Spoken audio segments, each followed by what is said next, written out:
আসসালামু আলাইকুম রহমতুল্লাহি বারাকাতুহু। প্রিয় দর্শক, যেখান থেকে আমাদের এই ফোকাস এস 24 এর পরিবেশনা দেখছেন, সবাইকে জানাচ্ছি সুস্বাগতম।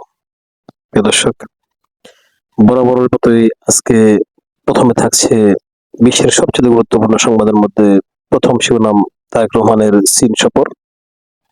পাশাপাশি থাকছে মধ্যপ্রাচ্যের টুকিটাকি ঘটনাসমূহ।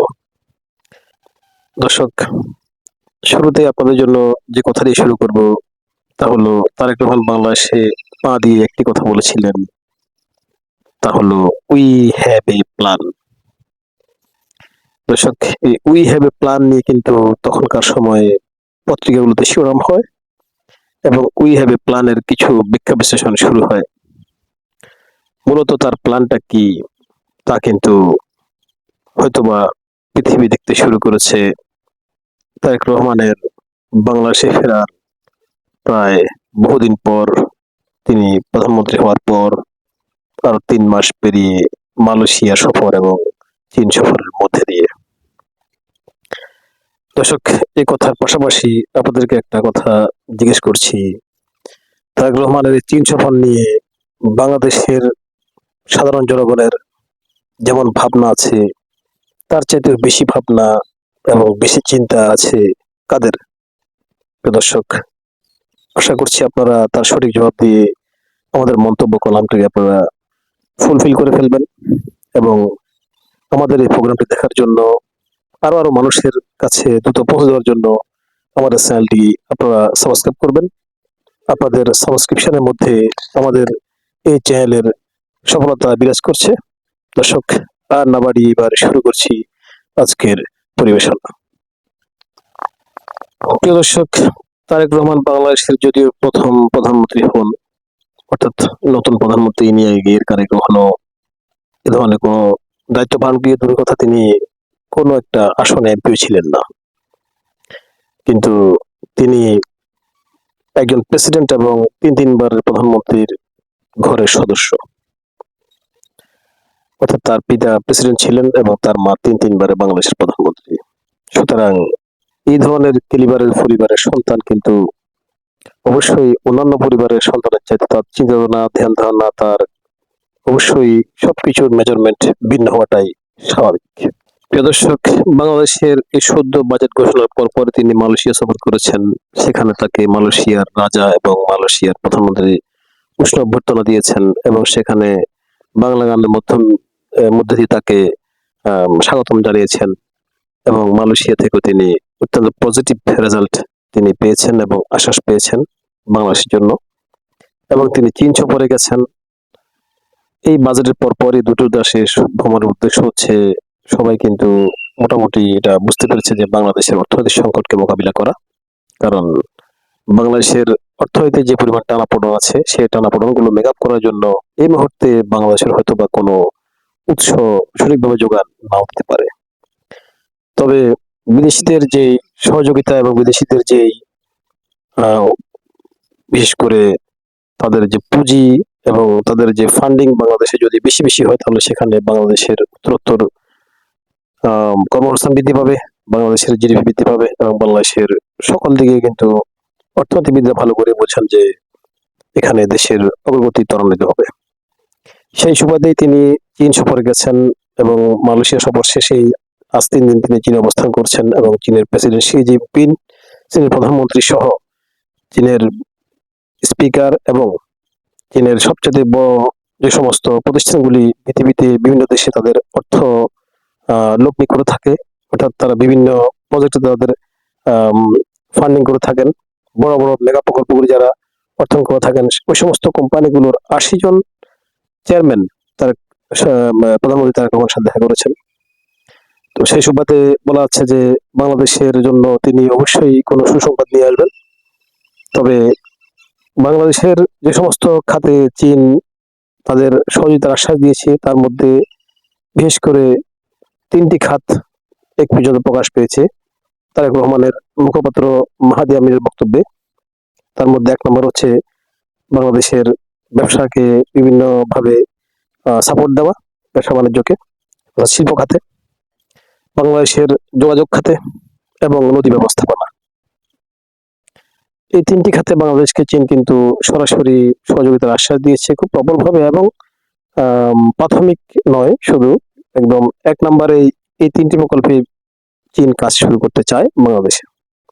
দর্শক, আমি সর্বস্তরের জনসাধারণের জন্য যে ধরনের ব্যাখ্যাগুলো দেখছি, এটা কিন্তু আপনাদের জন্য আর কোনো চ্যানেল হয়তো বা না দিতে পারে। দর্শক, আমরা চাচ্ছি বাংলাদেশের অর্থনৈতিক উন্নয়ন, পাশাপাশি বাংলাদেশের সমৃদ্ধশালী হওয়া, কিন্তু আমাদের সাথে আরো অনেকগুলি মিডিয়া এবং বাংলাদেশের সাথে আরো অনেক দেশ খুব প্রখর দৃষ্টি রাখছে তারেক সাহেবের এই চীন সফর নিয়ে। প্রধানমন্ত্রী তারেক রহমান চীনে তাদের সাথে, অর্থাৎ চীনের সাথে দ্বিপাক্ষিক কি কি চুক্তিগুলো হচ্ছে, আমরা এই পর্যন্ত খবর পেয়েছি যে সেখানে 13টি চুক্তি হয়েছে, তার মধ্যে 10টি চুক্তি হচ্ছে সরকারের সাথে, আর বাকি 3টি হচ্ছে বিএনপি বনাম চীনের কমিউনিস্ট পার্টির সাথে। তো এই চুক্তিগুলো অবশ্যই তারেক রহমানের পক্ষ থেকে বাংলাদেশের মানুষকে অবশ্যই জানান দেওয়া হবে, সেটা আমরা বিশ্বাস করি। তবে এই চুক্তির ফাঁকে আড়ালে আবডালে আরো কোনো কিছু হচ্ছে কিনা সে বিষয়ে প্রখর দৃষ্টি রাখছে আমাদের পার্শ্ববর্তী অনেকগুলি রাষ্ট্র। অর্থাৎ তারেক রহমানের প্রতিটি কদমকে কিন্তু ফলো করছে, পর্যবেক্ষণ করছে আরো অনেকগুলি রাষ্ট্র, যা আমরা ইতিমধ্যেই অনেকগুলি তথ্যসূত্র থেকে জানতে পেরেছি। প্রিয় দর্শক, আপনাদের কি ধারণা, তারেক রহমান যে চীন সফরে গেছেন তা নিয়ে কি ভূরাজনৈতিক প্রেক্ষাপট পরিবর্তন হয়ে যেতে পারে? অর্থাৎ দক্ষিণ এশিয়ায় যে ভূরাজনীতি চলছে তার দৃশ্যপট কি পরিবর্তন হয়ে যেতে পারে? অথবা তারেক রহমান কি পদক্ষেপ নিচ্ছেন যে এভাবে পার্শ্ববর্তী রাষ্ট্রগুলোর হয়তোবা ঘুম হারাম হয়ে তারা খুব তীক্ষ্ণ দৃষ্টিতে তার এই সফরটিকে তারা অবলোকন করছেন? প্রিয় দর্শক, আপনাদের মন্তব্য আমাদের কমেন্টে জানান। দর্শক, আপনারা জানেন যে একটা রাষ্ট্র টিকে থাকে কিন্তু দুটো বিষয়ের উপরে। তার মধ্যে 1 নম্বর বিষয় হলো তার অর্থনৈতিক অবস্থা, আর 2 নম্বর হলো তার সামরিক ক্ষমতা। বাংলাদেশের এই দুটো অবস্থাতে কিন্তু বাংলাদেশ অনেকটাই দুর্বল, আর সেই দুর্বলতাকে কাটিয়ে ওঠার জন্য এখন বাংলাদেশের যে সমস্ত রাষ্ট্রগুলি সহায়তার হাত বাড়িয়ে দিচ্ছে বাংলাদেশকে, তাদের সহযোগিতা অবশ্যই বাংলাদেশ গ্রহণ করা উচিত বলে আমরা মনে করি। দর্শক, আপনারা কি মনে করেন? আপনারা কি মনে করেন না যে বাংলাদেশকে সহায়তা হাত বাড়িয়ে দিলে সেখানে বাংলাদেশ পজিটিভ দৃষ্টি দেখুক? অবশ্যই সেটা আপনারা মনে করেন, আমরা জানি। প্রিয় দর্শক, এর মধ্যে বিভিন্ন মাধ্যমে আপনারা শুনছেন যে চীন থেকে জেএফ থান্ডার 10C যে বিমানটি বাংলাদেশ কিনতে যাচ্ছে, এই বিমান নিয়ে কিন্তু আছে অনেক চড়াই উতরে অনেক ঘটনা। চীনের এই বিমানটি কিন্তু 5ম প্রজন্মের বিমান। আপনারা জানেন যে বিমানের অলরেডি পৃথিবীতে বিভিন্ন জায়গায় তার পারদর্শিতা এবং দক্ষতা বিমান স্বাক্ষর রেখেছে, এবং সেটা যুদ্ধক্ষেত্রে ব্যবহার হয়েছে। এবং এই বিমান যে কি পরিমাণ বিচক্ষণ বিমান সেটা কিন্তু বর্তমান পৃথিবীর অনেক রাষ্ট্রই জানে, আর সেই বিমানটি কিন্তু কিনতে যাচ্ছে বাংলাদেশ। এই বিষয়ে হয়তো তারেক রহমানের সাথে কোনো আলাপ হয়েছে, কিন্তু এখনো পর্যন্ত কোনো মিডিয়াতে তারেক রহমানের পক্ষ থেকে বা সরকারের পক্ষ থেকে কিছু প্রকাশ করা হয়নি। কিন্তু তারপরও কিছু কিছু মিডিয়া ফলো করে প্রচার করছে যে বাংলাদেশে চীনের জেটানসি থান্ডার এই বিমানটি কিনছে। দর্শক, আমাদের কাছে এখনো পর্যন্ত সঠিক যে তথ্য তা হলো হয়তোবা কেনার প্রক্রিয়া বা চিন্তাভাবনা চলছে, তবে পুরোপুরি কেনার সিদ্ধান্ত সম্পন্ন হয়নি। আর হলে অবশ্যই মিডিয়াতে আপনারা জানবেন। তবে আপনাদের কাছে আরেকটা প্রশ্ন, তা হলো বাংলাদেশের কি আসলে এই বিমানটি কেনা উচিত? বাংলাদেশের প্রতিরক্ষার জন্য কি বিমানটি খুবই জরুরি, নাকি বাংলাদেশের খুব জরুরি হচ্ছে ড্রোন শিল্পে এগিয়ে যাওয়া এবং মিসাইল শিল্পে এগিয়ে যাওয়া? কোন বিষয়টা বাংলাদেশের জন্য সবচেয়ে জরুরি বলে আপনারা মনে করেন? দর্শক, বাংলাদেশের আপামর জনসাধারণের যে চাওয়া তা হলো বাংলাদেশ একটু ভালোভাবে দুমুঠো ডাল ভাত খেয়ে বেঁচে থাকুক, বাংলাদেশের মানুষের অভাব দূর হোক, বাংলাদেশের মানুষের চাহিদাটা অর্থাৎ মৌলিক চাহিদাগুলো যাতে পূরণ হয়। মানুষ দীর্ঘদিন ধরে বাংলাদেশ স্বাস্থ্যসেবায় নিগৃহীত হচ্ছে, যোগাযোগ ব্যবস্থা নিগৃহীত হচ্ছে। বাংলাদেশের মানুষ যে সমস্ত নিত্য দ্রব্যপণ্যগুলো বাজার থেকে চড়া দামে কিনতে হয়, এই বিষয়গুলো যাতে অন্তত এই সরকার বাংলাদেশের ক্রয়সীমার মধ্যে রাখে, এবং মানুষ যাতে সারাদিন উপার্জন করে বিকেলবেলা তার পরিবারের জন্য বাজারে ব্যাগটা ভর্তি করে নিয়ে যেতে পারে বিনা চিন্তায়, বিনা টেনশনে। এটাই কিন্তু মানুষ চায়। প্রিয় দর্শক, পাশাপাশি বাংলাদেশের নিরাপত্তা বিষয়টা কিন্তু খুবই গুরুত্বপূর্ণ। নিরাপত্তার বিষয়ে কিন্তু সরকার যথেষ্ট পদক্ষেপ নিতে হবে, যাতে স্বাধীন এবং সার্বভৌমত্ব রাষ্ট্র হিসেবে বাংলাদেশের নিরাপত্তার বিষয়টি কোনোভাবেই ছাড় দেওয়ার কোনো অপশন নেই। দর্শক, আপনারা আমাদের সঙ্গে অবশ্যই একমত বলে আমরা ধারণা করছি। এবার আসছি আমরা মধ্যপ্রাচ্যের বিষয় নিয়ে। প্রিয় দর্শক, আমেরিকার সাথে ইরানের যে চুক্তি হয়েছে, সে চুক্তির পরপরই মধ্যপ্রাচ্যে আজকে কদিন চলছে কিন্তু ক্ষমতার পালাবদল। অর্থাৎ মধ্যপ্রাচ্যের দেশগুলো এতদিন আমেরিকার ছাতার নিচে ছিল, এখন আস্তে আস্তে সেই ছাতা থেকে তারা বেরিয়ে আসতে শুরু করেছে এবং নতুন ছাতার নিচে তারা আশ্রয় গ্রহণের প্রচেষ্টা চলছে। দর্শক, এরই মধ্যেই আপনারা জানেন যে পাকিস্তানের সাথে ইরানের অনেকগুলি চুক্তি হয়েছে এবং পাকিস্তানের সাথে ইরানের অনেক সহযোগিতা সহযোগিতা এবং তাদের সম্পর্ক অনেক উষ্ণ হয়েছে।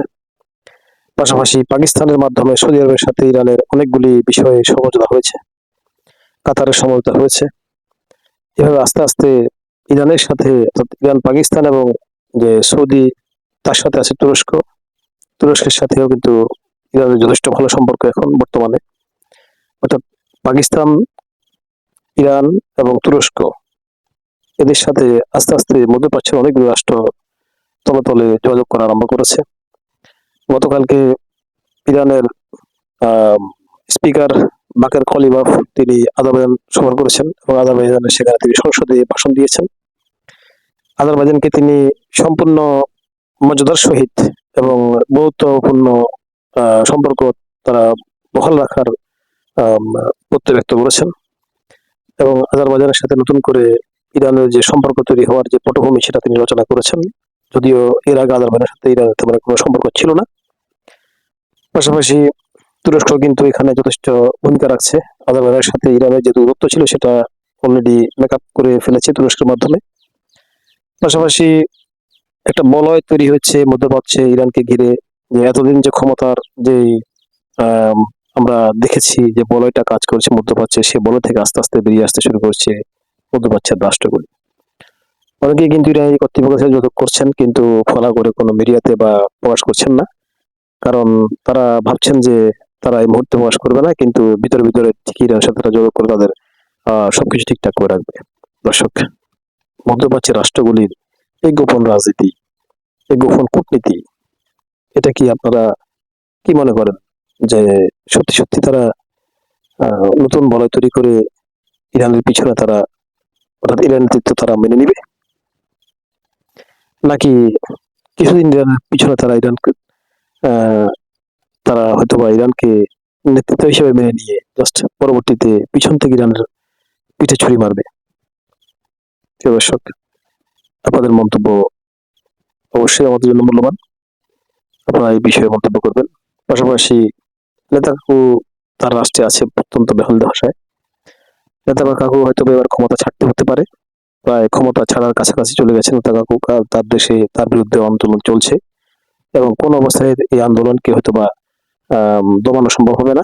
পাশাপাশি আগামী নির্বাচনে নেতাকাকু যে হেরে যাবেন তার বিষয়টা অনেকটা স্পষ্ট হয়ে গেছে এবং নেতাকাকু হয়তো বা জেলে যেতে পারেন, কারণ নেতাকাকু যে সমস্ত অপরাধী তার রাষ্ট্রেও, সে মামলাগুলি অবশ্যই কোর্টে আবার চালু হবে এবং নেতাকাকু হয়তো বা জেলে যেতে বাধ্য হবেন। দর্শক, ওদিকে ডোনাল্ড ট্রাম্পের রাষ্ট্রে চলছে মধ্যবর্তী নির্বাচনের হিসেব কিতাব। খুব দ্রুত সময়ের মধ্যেই হয়তোবা ডোনাল্ড ট্রাম্প সে নির্বাচনের জন্য প্রচার প্রচারণা শুরু করবেন। তো ডোনাল্ড ট্রাম্পের যে চিন্তা চেতনা হরমুজ নিয়ে, তা হলো হরমুজকে তিনি কখনোই ইরানের কবজায় রাখতে চান না। হরমুজকে তিনি বিশ্ববাসীর জন্য একটা অর্থাৎ ওপেন রুট হিসেবে তিনি কল্পনা করেন।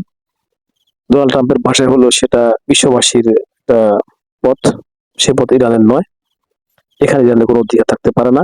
ছলে বলে কৌশলে এই হরমুজ প্রণয়টা কিন্তু ইরান থেকে তিনি, ইরানের কর্তৃত্বটাকে তিনি সেখানে তুলে নেবেন এবং যে কোনো ভাবে সেটা ইরানের কর্তৃত্বকে তিনি সেটা বেরিয়ে আনবেন। এটা হচ্ছে ডোনাল্ড ট্রাম্পের উদ্দেশ্য। আর ঠিক ইরান কিন্তু সেই উদ্দেশ্যটাকেই ভালো করে বুঝেছে এবং ইরান এর মধ্যেই হরমুজ প্রণয়তে তাদের নিয়ন্ত্রণ চলমান রেখেছে এবং প্রতিটা জাহাজকে ইরান ঘোষণা করে দিয়েছে। আজকে যে ঘোষণাটা ইরান দিয়েছে তাদের ওয়্যারলেস সিস্টেমের মাধ্যমে, যে প্রতিটা জাহাজ যেন হরমুজ যাওয়ার সময় ইরানের সাথে আম, বোঝাপড়া করে যায়, তাদের বিভিন্ন বিষয়ে তারা আদান প্রদান করে, তথ্য আদান প্রদান করে। অর্থাৎ ইরানও তাদেরকে চায় যে তারা নিরাপদে হরমুজ পার হোক, সেজন্য তাদের সমস্ত তথ্য ইরানকে দিতে হবে এবং ইরানও যে সমস্ত তথ্যগুলো তাদের সাথে শেয়ার করা দরকার সেগুলি শেয়ার করবে। পাশাপাশি ইরানের পারমিশন দিবে এবং ইরানকে তারা এই প্রণালী দিয়ে নিরাপদে পার হওয়ার জন্য সার্ভিস চার্জ দিতে হবে। ডোনাল্ড ট্রাম্প এই বিষয়টা যদিও এখন কোনো সরাসরি জোর বাক্যে কিছু বলছেন না, কিন্তু তিনি তার কূটকৌশল চালিয়ে যাচ্ছেন। তিনি চাচ্ছেন যে ইরান থেকে যারা হরমুজ এটা সম্পূর্ণভাবে তিনি আলাদা করা যায় এবং আমেরিকার কর্তৃত্বে, আমেরিকার নিয়ন্ত্রণে কিন্তু হরমুজ যাতে পৃথিবীতে চলমান থাকে। দর্শক, তারই অংশ হিসাবে গতকালকে আমেরিকার একটা বিশাল জাহাজ, সেটা হয়তো আমেরিকার পতাকাবাহী ছিল না, অন্য কোনো রাষ্ট্রের পতাকাবাহী হয়ে সেই বিশাল জাহাজ তার পণ্য নিয়ে হরমুজ পার করছিল। ইরান সমস্ত জাহাজকে একটা লাইন দিয়ে দিয়েছে, যে তাদের ওয়ে তৈরি করে দিয়েছে যে এই ওয়ে দিয়ে তারা যাবে এবং সেটাকে সম্পূর্ণভাবে নিরাপত্তা দিবে ইরান। আর এই ওয়ের বাইরে যদি কোনো জাহাজ যায় তাহলে সেটা ইরান যদি এবং সে জাহাজ যদি আক্রান্ত হয় তাহলে সে বিষয়ে কোনো দায়িত্ব ইরান নিবে না। দর্শক, আমেরিকার সেই জাহাজটি কিন্তু ইরানের দেখানো ওয়েতে না গিয়ে সে নিজস্ব ওয়েতে হরমুজ পার হওয়ার জন্য তারা যাত্রা শুরু করে। আর ঠিক তার কিছুক্ষণ পরই সে জাহাজে অজ্ঞাত ড্রোনের আক্রমণের শিকার হয় এবং জাহাজের ডান পাশের বহির অংশে অনেকগুলো ক্ষতিগ্রস্তের চিহ্ন দেখা যায় এবং সেখানে বিস্ফোরকের বিস্ফোরণে জাহাজ ক্ষতিগ্রস্ত হয়। এরপর পরে কিন্তু সে জাহাজটি আবার ব্যাক করে এবং জাহাজটি তার গন্তব্য ত্যাগ করে সেটা পিছনের দিকে চলে আসে। কিন্তু ইরানের কর্তৃপক্ষের পক্ষ থেকে এখন পর্যন্ত সে জাহাজের এই হামলার বিষয়ে কোনো স্বীকার করা হয়নি। কিন্তু ইরান বারবার বলছে যে ইরানের দেখানো পথে যদি জাহাজ না যায়, ইরানের তৈরি করা রুটে যদি জাহাজ না চলে, তাহলে সে বিষয়ে ইরান কোনো দায়িত্ব নেবে না। প্রিয় দর্শক, এই বিষয়ে আপনারা কি মনে করেন? এই জাহাজটিতে কি ইরানই আক্রমণ করেছিল, নাকি ইরানের, অর্থাৎ এই কথাটাকে বাস্তবায়ন করার জন্য ফলস ফ্ল্যাগ নিয়ে অন্য কোনো পক্ষ থেকে ড্রোন দিয়ে সেখানে আক্রমণ করা হয়েছিল যাতে ইরানকে ফাঁসানো যায়? প্রিয় দর্শক, আপনাদের মন্তব্য বরাবরের মতোই আমাদের কমেন্টকে অনেক অনেক প্ল্যান্টিফুল করে এবং পাশাপাশি আপনাদেরকে আবার অনুরোধ করছি আমাদের চ্যানেলটি সাবস্ক্রাইব করবেন, কারণ আপনাদের এই সাবস্ক্রিপশনের মাধ্যমে আমাদের কথাগুলি, এই সত্য বাণীগুলি, সত্য মেসেজগুলি আরো মানুষের কাছে যাতে দ্রুত পৌঁছে যায়, সেজন্য সহায়তা করবেন। সবাই ভালো থাকবেন। আগামীতে আবার নতুন কোনো তথ্য নিয়ে আসবো আপনাদের সামনে। সে পর্যন্ত সবাই ভালো থাকুন। ধন্যবাদ সবাইকে।